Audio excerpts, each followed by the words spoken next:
Hey Internet, my name is Stefan and I really like Grey Knights. Some of you might remember me and my Grey Knights things from a couple of years ago when I used to post videos a lot. I was sitting around the other day and thinking about how I just really wanted to talk about Grey Knights again and what I've been doing, because I've heard a lot of folks like on Reddit and things being like, what the hell happened to One Last Blade? Is he even playing anymore? Is he okay? Did he hate 10th edition so much that he stopped playing? And I just want to talk about Grey Knights. So let's do that. I have arrayed before me all of the Grey Knights that I own that I am comfortable playing with. What do I mean by that? I mean stuff that I feel is up to a standard painting wise that I am okay with, like putting on a table and showing to other people, and stuff that I also feel matches the general aesthetic of my army. I made a switch a while back to using true scale legs, like 3D printed taller legs for my Terminators, so they stand at least somewhat comparably to the new ones. They look the same as the ones that come in the kit, but they're just kind of squished together and a little bit taller. I'll put a link to them down in the description of this video so that if you want to buy some, you totally can, from a guy named Archie's Forge, and they're excellent. But yeah, quite the opposite of what a lot of people have assumed. I have been absolutely loving 10th edition, and I have been trying to play once a week is my goal. I haven't been meeting it, but I've been doing my best to try to do that, just because I've been really loving the game. I've been having a ton of fun with it. I'm getting better. I just, thanks to Dustin, got off of a 7-game winning streak. I say thanks to Dustin because he destroyed me with his Eldar Classic, and I was doing really, really good. But yeah, I have a list that I've really locked in, and I want to talk about that as well. I'm taking it to the Tacoma Open this year, which is one of the big official GW GTs. And yeah, I've been pretty much everything I have right here is something that I painted post 10th edition, because I kind of had to like redo my whole army to sort of match the current vibe that I want, which if you're not like a big Grey Knights player, might not seem very different from what I used to paint. There's a few techniques. I really have figured out my force swords in the last couple of years. I've really locked in what I want to do with all the eyes, and then my basing scheme I switched up entirely. I think everything on the table right now is something I've painted since 10th edition dropped, except for my Grandmaster Nemesis Dread Knight with the custom Redemptor style chassis, and oh, my Land Raider Banisher. Yeah, I'm gonna kind of just go through everything that I've got here and basically just show you what it is and show off my paint jobs and try to explain why each of these things is important and why I like them. Here they are in all of their glory. I don't know how many points this is. I have not added it up. I might, I don't know. But yeah, this is everything that I have painted to my standard. I have like 3,000 more points of Grey Knights at home that I will never play with again because they are not exactly how I want them to look. But yeah, so character-wise, first off, things I'm willing to play with. I have, of course, Grandmaster Semandus here. When I'm feeling sad, I'll run him as Grandmaster Voldus for the hammer stats and the mortal wounds, but most of the time I just run him as a foot Grandmaster. He's my boy. I love him. He'll show up whenever I want him to. That didn't make any sense. He'll show up when I tell him. We have Brother Captain Akoziel. Brother Captains are excellent, especially when you attach them to Paladins. The sustain on the melee weapons and on their 5 side cannons is really, really, really good.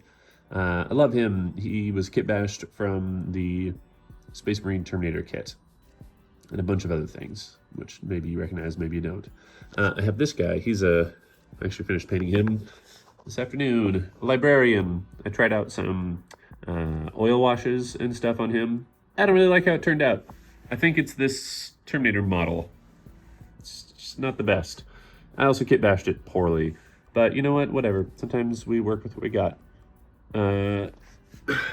Over here, Chaplain Ikrail. He's the new Terminator chaplain for the most part, then kit bash with some other stuff. Chaplain's really good, plus one to wound is good. He's also cheap as hell, 75 points. That's excellent. Very happy with that. I have another Terminator librarian here. This guy, I do like how he looks. Still got the combi weapon, the force weapon, all that good stuff. Librarians are good. Don't get me wrong. I fully recognize that librarians are good. They just are 120 points, and you could buy a whole strike squad for that, so I don't run them very often. I have 30 Terminators. I love every single one of them. They're all painted up to the standard I want. I have 5 psi cannons and 1 incinerator. I have a banner for each squad, and I have a dude with a Narthesium, apothecary equivalent in each squad. I've put iron halos on all of my Justicars. Even though the Justicard in the squad doesn't do anything different, I think it just looks fucking rad to have your guy be distinguished and special. Yeah, I think our Terminators are some of the best in the game. Their damage output is piss poor, but being able to pull a model back and having OC3 and being able to take 4 squads is awesome. I have a squad of Paladins right here. 10 of them with their own banner, with 4 side cannons, plus the one on the banner guy. It's weird that the banner guy can take a side cannon. All I did was paint his Stormbolter red, just to signify that it is a side cannon, and hopefully that's cool with everybody. Otherwise, I didn't know how I would fit it on there. But yeah, Paladins are a weird spot right now. They have the -1 to wound thing, but they're 50 points a model nearly, and every time a 3 damage thing goes through and you fail an info and save, you feel the loss, and they can't bring them back like Terminators, so I just haven't. I feel sad every time I bring them. Again, with the Brother Captain, they're nice for pooping out damage, but you're over 500 points with the Brother Captain attached to 10 of them, and that just feels not worth it. I got my 3 strike squads. Strike squads are excellent, so 15 strikes total. I usually bring 2 squads, but if ever I'm in the mood where I want to bring 3, I have the option there for me. Yeah, Sticky and Scout, fucking awesome. Good job, little guys. I have, what is this? 15, 20 Purifiers. Oof. Yeah, so we got the Warp Bane detachment, and that was the first new detachment we got in a year and a half, and I was so stoked, so I painted up a bunch of Purifiers for it, and they're okay. They're fine. You need to have Crow attached to them if you want to do anything with them. I don't run them a whole lot, but I have them. Maybe the Codex will do something with them. They're there in case I need them, and that's really what matters. I got 2 squads of Interceptors. Interceptors rock. I might paint up a 3rd squad of them. They're excellent. Again, all these guys have the third-party legs that I've talked about, which makes them much more like reasonably proportioned. I can't imagine running the default classic ones anymore. Let me see if I have a... Yeah, here is the first Grey Knight I ever painted, standing next to one of the... What am I doing? Just trying to get better lighting. Here's the first Grey Knight I ever painted, standing next to one of the ones with the taller legs that I mentioned. It doesn't look like a whole lot, but that little bit makes such a difference. You really feel how short they are when staying next to like Guardsmen or Primaris Marines and things like that. So yeah, strong recommendation for these. I got 2 Dreadnoughts. They never really see play because our Venerable Dreadnoughts are terrible, but they're neat. I got las cannons on this guy, and then a fist and an autocannon on the other. I got 2 Razorbacks. I don't have any Rhinos. The Razorbacks, though, I was having a lot of success with them for a little while. Throw a strike squad there, give them Scout. They move forward. They just sort of act as a blocking unit on objective or something. They can't benefit from any of my army rules or stratagems, and that's a big no-sell, but they're cheap, 85 points. I've had some good luck with them. I have 2 Land Raiders. This is my most recent one. I really like it. I got some iconography on the side that I'm happy with. The Land Raider Banisher, I think, is good. The 2 18-inch flamers are really nice for Overwatch. This guy I've had a lot of luck with in Warp Bane, just because re-rolling the hits on the las cannons makes him a credible Overwatch threat. But Landmaiders, just like the Razorbacks, do not benefit from our army rule, and that is a tough pill to swallow. And these guys, my Dread Knights. I'm really happy with this guy. All his iconography looks great. This is my first Nurgle model I've ever painted up, and that felt really cool to paint.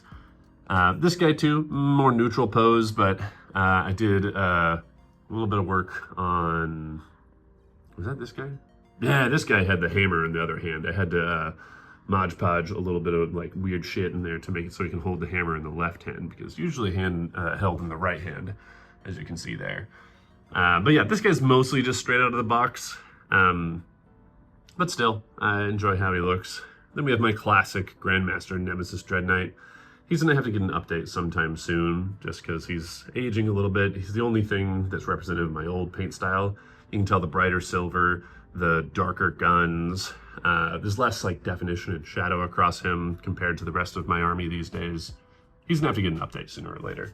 Then I got Flyers. Flyers should be taken out of the game. They're not good in any army. GW has never been able to figure out what to do with them, and they're silly, but they look cool, and on occasion they're fun to play with. And that's about it. I think I will add up how many points this is. Oh, I didn't talk about these guys. Servitors. I got a squad of servitors. These little dudes, man. T4, 4-up save, 2 multi-meltas. Hell yeah, boys. 50 points. But yeah, I love them. They are beautiful. They are mine. And my army continues to grow. So the list I've been running lately that has been really working for me is a little off kilter. I don't run named characters in my lists for a couple reasons. The primary one, which those of you who have watched me play on this channel know that this is a big deal for me. I just don't like them. Nothing against the characters in particular. I don't mind like reading about them or anything like that, but Warhammer is so much about your dudes, like the characters that you made, the things that you're doing, like the stuff that that is like your presence on the table. And anytime I put Kaldor Drago into a game, suddenly the game is about Kaldor Drago. It's not about Grandmaster Samandis or Chaplain Akrail or Brother Captain Akoziel. It is about Drago, because Drago's a larger-than-life character who, if he shows up, boom, everybody needs to be talking about Drago, or if he's not on screen, they need to be asking, where's Drago? And I don't like that. I don't like how it takes away from my narrative of it. But the second reason is the models for the Grey Knights characters aren't very great. With the exception of Crow, which is a beautiful modern model. All of the other characters kind of look like poo-poo garbage.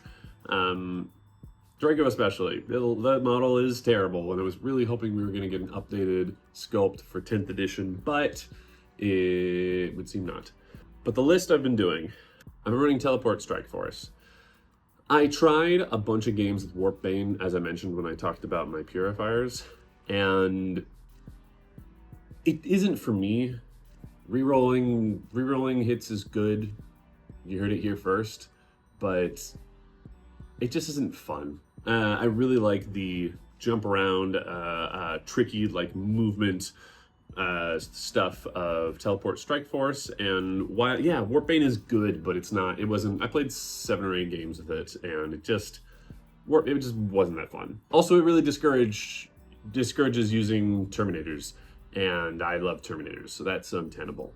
Hopefully with the new book, we're gonna get some really cool stuff that encourages Terminators. But yeah, the list. Teleport Strike Force. In all of my lists, I run a core of 4 squads of 5 Terminators. I've found that if I run more than 4 squads, it's unwieldy. There's too much going on. You never know what to do with any of them, and it eats up 1,000 points in just Terminators. And I found with 3 squads, they just die. They just die really quickly. My enemy has enough like damage 3 or melee focus that just obliterates them. But 4 has been a really interesting breakpoint where I can see my opponents assessing the 4, whereas with 3 they just obliterate. I can see them looking at the 4 and being like, that's too much effort, I'm going to try to ignore them. Then my Terminators can just kind of go around and do whatever they want. So I've been running a core of 4 Terminator squads in every list I run. I've also been running 2 strike squads. The strike squads are great for obvious reasons. They're really fragile, even with their 2-up save. And 120 points for 5 marine bodies always feels weird. But the scout is essential. The sticky is essential when I want to touch something and then just teleport around the board. And they've been really good as little like useful guys, utility for 120 points. I've also been running 2 interceptor squads. The 12-inch move with a 6-inch auto advance and then spend a CP to let them shoot, and they move another 6 inches, means 24 inches across the battlefield. They can't charge or anything after that, but it is crazy being able to just shoot them through walls because they're infantry and just fly them across the battlefield, like land in my opponent's deployment zone. Because then my opponents usually have a choice. They have to engage with that or ignore them and go do other things and let those 5 guys kind of wreak havoc next turn.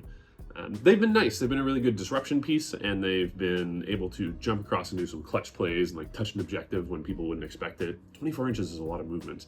I've also been running 2 Dread Knights, standard Dread Knights like I showed earlier. They're good. Dread Knights are good. They're little, the T8 sucks, but the side cannons are an excellent source of damage 3. The incinerators at 18 inches are magnificent. They're good. I like them a lot. They whiff hard into vehicles. It sucks with the Great Hammer. Like I played again that game, played against Dustin.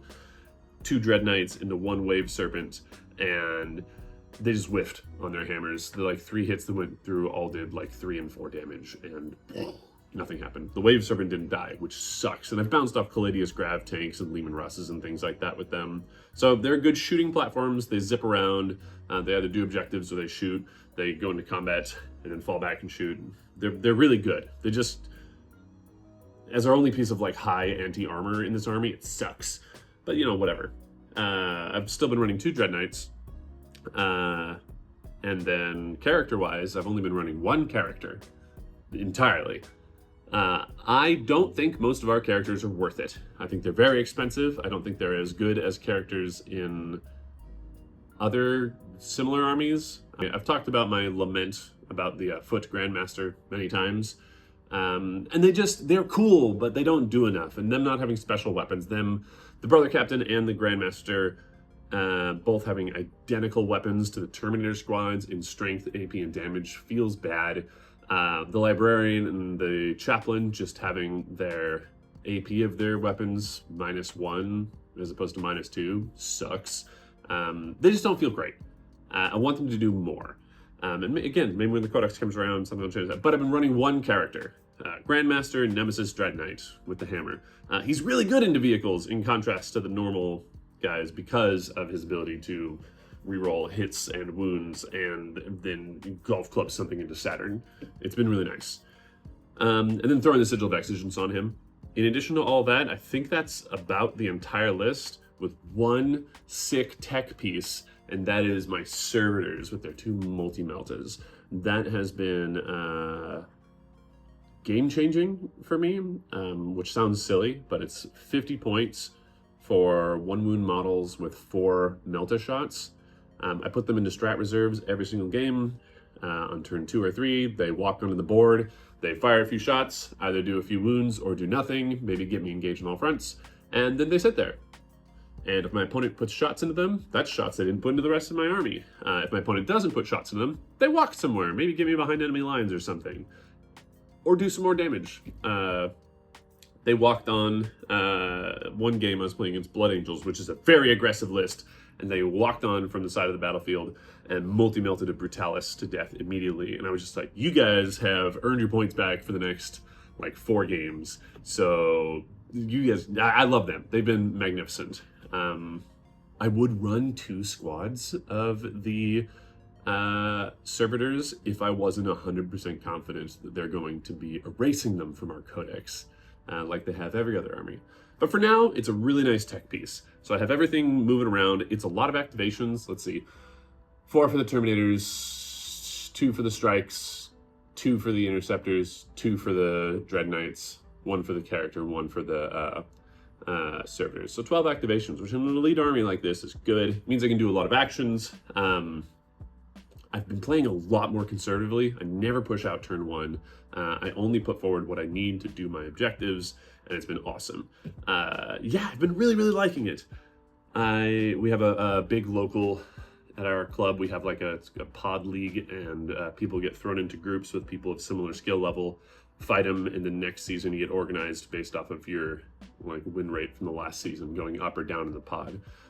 We have 50 people in our pod, and I am in pod 1 this season, which means I'm facing off against the biggest dick stompers in our club with my Grey Knights, and I'm fully expected to get my ass handed to me, but I went 4-0 in my last pod, and that feels really cool.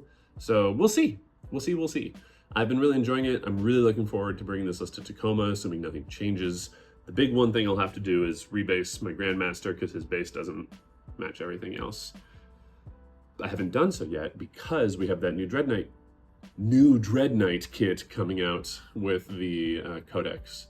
And when if the Codex comes out before Tacoma, then I'm just gonna build that and paint that real quick. But if not, I'll rebase this guy. That's about it. Grey Knights are cool. Grey Knights are fucking rad, and I love them. Lastly, I wanted to really quickly chat with folks who have been kindly pestering me to return to YouTube. I don't have any interest in returning to YouTube at the moment. There was a point post-Tacoma of 2023 where I just realized the whole YouTube game wasn't enriching my life. I'm sure you've heard a million content creators talk about how miserable it is with the numbers and the reminders and trying to like match algorithms. Like, this should be the point in the video where I'm telling you to like or subscribe or giving you a call to action to comment down below. But I'm much happier when I don't give a shit about that kind of thing.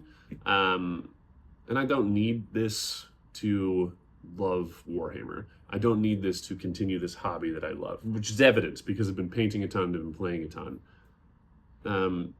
Doesn't mean I won't ever make a video again. Just means I'm really liking where I'm at in the hobby right now and how I'm engaging with my community. And if I want to make a video, like if the Codex inspires me to make a video, well, I'll do that. But I'm not gonna post weekly videos. I'm not gonna feel pressured to make videos about like whatever newest data slates or anything. I'll respond to comments and things, but I just don't want to do it. The whole rat race of YouTube is just not fun, and I've been really happy just disengaging from it. But this is cool, and I really wanted to show you guys everything I've been working on in the last like year or two, because I am really proud of all of them, and I still love them, and I still love Grey Knights, and I still love Warhammer, and I'm really excited to have my club that I own continue to prosper and continue to go to tournaments and continue to just be part of this whole thing. So yeah, thank you to everybody who's been bugging me. I genuinely, seeing people on like Reddit and stuff, Warhammer guys mention me in their videos, it's always cool. But yeah, who knows? Maybe I'll make another one. I'll see you guys again. That's it. Don't like, don't subscribe, don't comment. Or do, I don't care. You do whatever you feel like. How the fuck do I edit videos